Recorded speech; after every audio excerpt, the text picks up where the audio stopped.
I don't even know where to even begin with this intro. Let's just talk about it.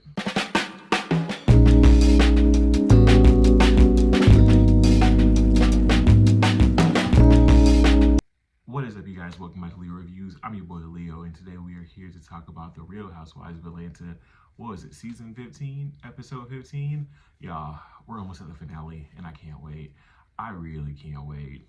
Can I just say though, Andy Cohen, if you ever see this, I feel like Atlanta needs to go on pause. And I'm not talking about like a long hiatus, like over a year, like New York did, but at least through the rest of the year. I think that Atlanta needs to just pause. Y'all need to go back to the drawing board, figure out what y'all need to do to get Portia back, figure out how to just fix things with storylines, the cast, maybe get rid of a few people, like half the cast, and then come back in like December or January when everything is just better, because this wasn't it. But hey, before we get started, guys, please do all the YouTube things: like, comment, subscribe, and hey, let's get to the review. So we get a montage of all the girls as to what they're doing, and we first start with Kenya and Cynthia. Now, Cynthia tells us that she is now finally divorced to Mike, and you know what?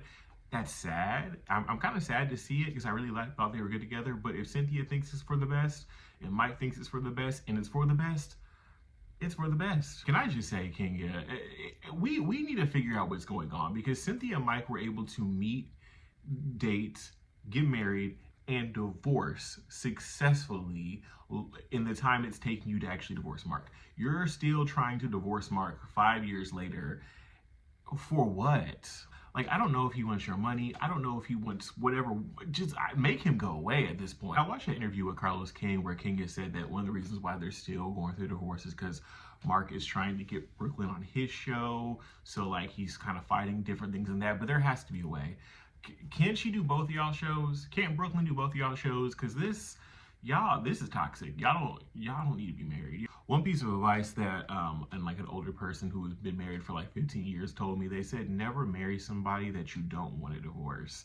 Meaning, if you think that that person is going to be a hell in your divorce, don't marry them. And honestly, King, you should have known. You should have known, because Mark was an asshole before y'all even got divorced. So I can imagine this divorce, he is probably a terrorist. In our second scene, we have Sonya, Ross, and baby Deuce. They all meet up at Dr. Jackie's office just to see, confirm her pregnancy and to see how far along she is. We find out that Sonya is like 5 to 6 weeks pregnant at this point, and the family is really excited. And I'm sitting there watching, I'm like, I'm really happy for Sonya, but at this point, Sonya has solidified herself another season, a whole other season, and I don't even want to see it. I don't care. I mean, I get it. Pregnancy storylines are big storylines, but I don't know. Pregnancies always make Housewives a little bit more demure, a little bit more boring, and I just don't feel like Sonya can get any more boring. I don't want to see a boring Sonya, because we already have a boring Sonya, but now an even boringer Sonya? I don't know. But congrats, girl.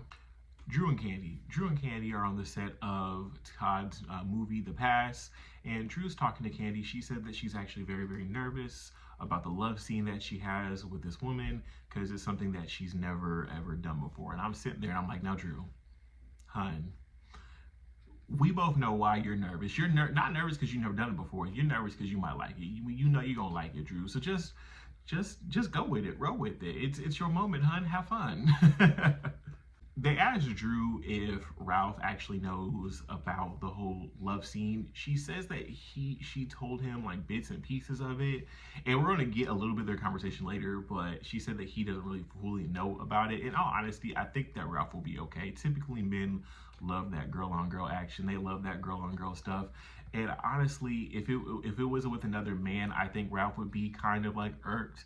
But she's with a woman, so it's probably like piques his desires. Get into this conversation about Courtney, and Drew says that, she is now no longer cousin Courtney, but she's just regular old Courtney. And I said, good for you, Drew. Smart. Claps for you, because Courtney is not to be trusted. Courtney is just, something about her is just as it pertains to Drew is so shady to me, right? Especially like, have you seen like Courtney's recent interviews where she is just caping for Ralph so hard? Like, I get it, her and Ralph are supposed to be cousins or whatever, but it just doesn't feel like they're cousins. Y'all just met 2 weeks ago and you're caping for this man so hard, it's kind of weird. They start talking about whether or not Courtney referred to Drew as a bitch. Courtney said that she does not use that word as it pertains to women. They actually showed her the footage that Marlo took of that night, and it showed that Courtney definitely called Drew a bitch. She definitely called Drew that. So you can't say that you don't do it, hun. You did it. You definitely did it. It came out your mouth with ease. No qualms. You said it. So own it.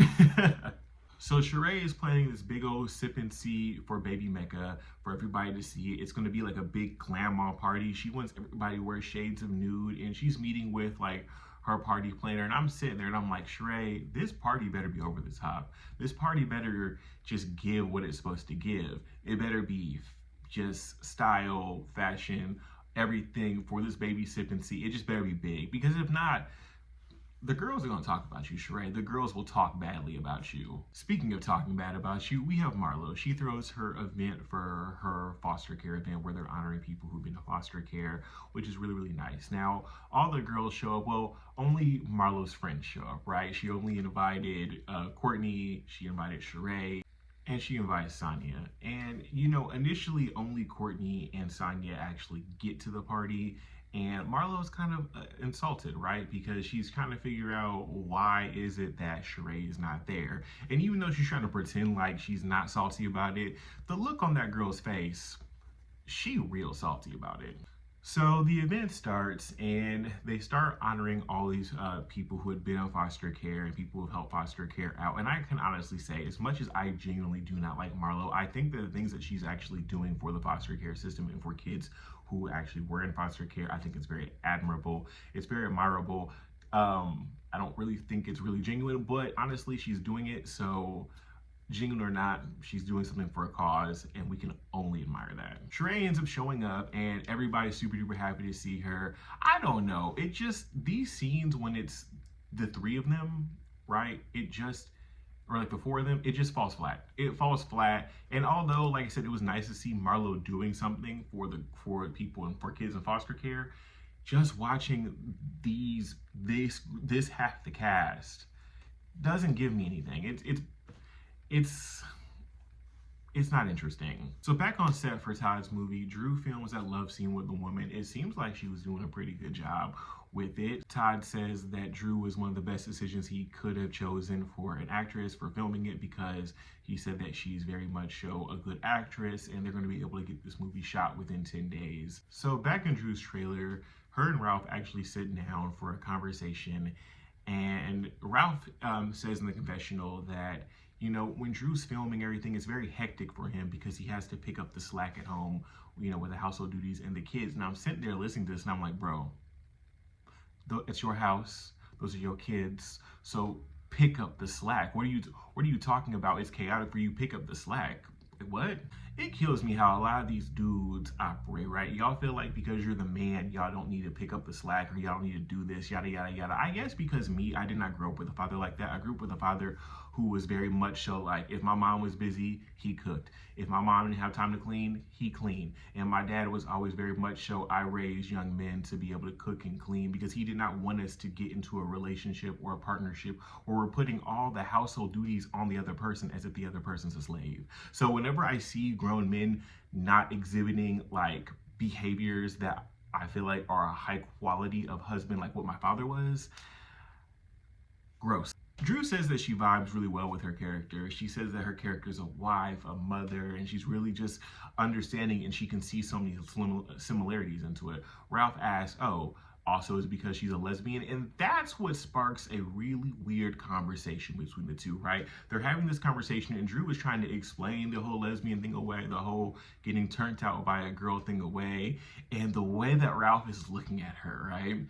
like they've had this conversation before and he's looked at her like this before, but the way that he's smiling at her, he can see her bull. He can see it like the way that we can see it. Ralph can see it. Ralph don't believe that lady. We don't believe that lady because we know that what she has to say is utter BS, like completely. Ralph starts asking a lot of extra questions about the girl on girl scene. He wants to know if like Drew's a munch or somebody else is a munch or what's going on with that. And the whole thing is making Drew uncomfortable. You know, I think one of the main reasons why Drew's uncomfortable is I don't think I'm gonna go there, but we know why Drew's uncomfortable. But number two, the way that Ralph is asking those questions, you can tell that he's getting off by it. And I think that's really off-putting for his wife because she don't want to hear him getting like turned on by thoughts of her with another woman and things like that. It's very off-putting for her. So I completely get it. It was kind of cringy. It was kind of gross. Like you could tell Ralph was really getting off by all the questions. And Drew just wasn't having it. All right, y'all. So Sheree's glamour party. We're getting ready for it, and all the girls are supposed to wear these different colors of nude. Everybody shows up one by one. I honestly think looking at them, the best dressed, in my humble opinion, was Kenya. I think Kenya looked stunning, and I love the shade of nude that she was wearing because it was a darker color. I honestly don't like the fact that whenever we do nude colors, we always do tan, or we always do like these lighter shades, but there are so many ranges of nude that I feel like should be explored. So the fact that Kenya wore like that darker chocolatey browner dress, stunning. She looked bomb. Now Sheree's getting ready for her grand entrance, and I'm sitting there, I'm like, girl, is this about you or is this about the baby? Because this should be about the baby. Why do you have a grand entrance, mama? Shouldn't Cairo and the baby mama have a grand entrance with the baby? Why you? But I mean, I guess it's Sheree's house and Sheree's party. Sheree gonna do it how she want to do it. Now, I will say though, right, this dress that Sheree was wearing, this sparkly pinkish number that she's, best thing I've ever seen her look. The best I've ever seen Sheree look. Sheree has never looked better before in like her life. Like that was the best I've seen her. I really wish that she would have wore something like that to the reunion versus what she actually wore to the reunion. But Sheree, stunning. We find out that Drew had filmed the whole entire scene with, you know, that love scene in Candy and Todd's bed, and I was sitting there and I was just like, gross. Like, in all honesty, I'm sure they got new sheets for it, but I feel like after that, I would probably throw those sheets away and like maybe get a new mattress. Just, I don't know. Once somebody else does something like that, even though it's simulated, but once somebody else does stuff like that on your bed, it's just, it's unseemly. I don't like it. So before Sheree's big entrance, she's out back taking pictures with the baby, you know, having her little moment and everything. And that's when Bob shows up to get the pictures with her. I'll be honest with you, Bob and Sheree's relationship back and forth, I love their dynamic because Bob's creepy. Bob is super creepy, right? He will do creepy stuff, like he'll grab on Sheree and do stuff, and Sheree rejects him every single time. Like she sees his creepiness from a mile away and she's like, nah, bro. Martell shows up, and at this point I'm sitting there, I'm like, oh, here we go, y'all. It's about to be some BS, because every time we see Martell on our screens, it's some BS. So Drew ends up arriving to the party, and she does not come in because she actually sees her old assistant Anthony walking into the party. She ends up calling Candy and saying that she does not want to go inside the party because the last time she was in a situation with Anthony, they were in some sort of VIP, an argument occurred, and Anthony threw a shoe at Drew. And honestly, I was gonna go on a whole rant about the fact that I don't like it when I see like gay boys do things like that, because like I don't like it. I feel like regardless of, you know, us being men in the LGBTQ community, we're still men, and I just feel like coming after women like that is just not cool. But I don't know. Anthony, when they actually talked to Anthony about it, he said that he threw a shoe because she threw her bag. I just don't know. Honestly, it's very interesting that even Anthony's even there. Last year, Anthony was dragging Sheree, talking about she don't pay, she don't do this, she don't do that. And now you and Sheree are like clicking up just to go after Drew because you both don't like Drew.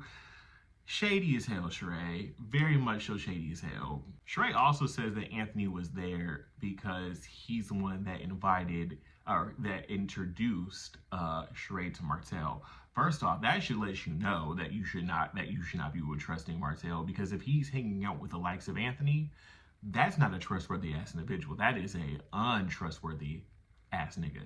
Kenya ends up talking to Martell to just kind of just hash out all their differences and talk about everything that went on. Martell said that he apologizes for how he acted, and Kenya said that the only reason why she turned up on him the way that she did was because he yelled at her and because he was kind of going off on her, and she said there were no men around. Martell and Sheree asked Kenya if she's going to apologize to him as well. I don't think Kenya has much to really apologize to him for. All she was really doing was matching his energy. But she does give him a roundabout housewives apology, aka, if you were offended, I'm sorry. If this bothered you, I'm sorry. Not a real apology, but it's just to make you feel better about your little feelings. Sheree has her grand entrance with baby Mecca looking as adorable as possible. You know, you had all the balloons, the flowers. The baby was half asleep, but it was very much so cute. Kenya says seeing that makes her want to possibly have another baby. And I said, girl, stop it. Stop. Don't do it. Don't do it. Brooklyn's enough. We don't do it. And if you're going to do it, maybe find somebody new. Sheree's taking family photos with everybody, including Bob, and there's a girl staying next to Bob, and everybody's trying to figure out who this lady is. Is this Bob's new girl? Is this, like, who this lady is? We end up finding out that this lady is actually Bob's daughter from before he was married to Sheree, and nobody, including Sheree, even knew that this girl even existed. The girls end up, like, having a conversation with Bob, asking why it was that, like, no one, not even Sheree, knew, and Bob said that Sheree was on a need-to-know basis. I like Bob, right? Bob is hilarious. Bob's an asshole, but Bob is hilarious. I've never met or ever seen a person that's equal parts funny to equal parts just awful and an asshole, and they go hand in hand with each other. That's Bob's personality. So the episode kind of ends there, and the girls kind of take like a group photo, and that's when we're about to see all the drama that's about to happen next week, which is going through this divorce and everything else. And I'm ready for it. This season, ooh, we need a break. I need a Housewives of Atlanta break after this season. Like I said, I need them to go on pause for a few months and just go back to the drawing board. Hell, if they do a whole New York reboot like they did with like with New York, I'd be happy with that, because this is not working, honestly. And we'll see how the finale goes. But if I'm going to have to give this season like a letter grade, it's a solid C, maybe even a C minus, because it falls flat. And I feel like it's because of casting. It's because they're not taking advantage of storylines. It's just falling flat, and it's not as interesting as it used to be. But anyways, guys, that was my review. Thank you so much for watching. Please do all the YouTube things, like, comment, subscribe. You've heard my thoughts. I love to hear your thoughts, and hey, until next time.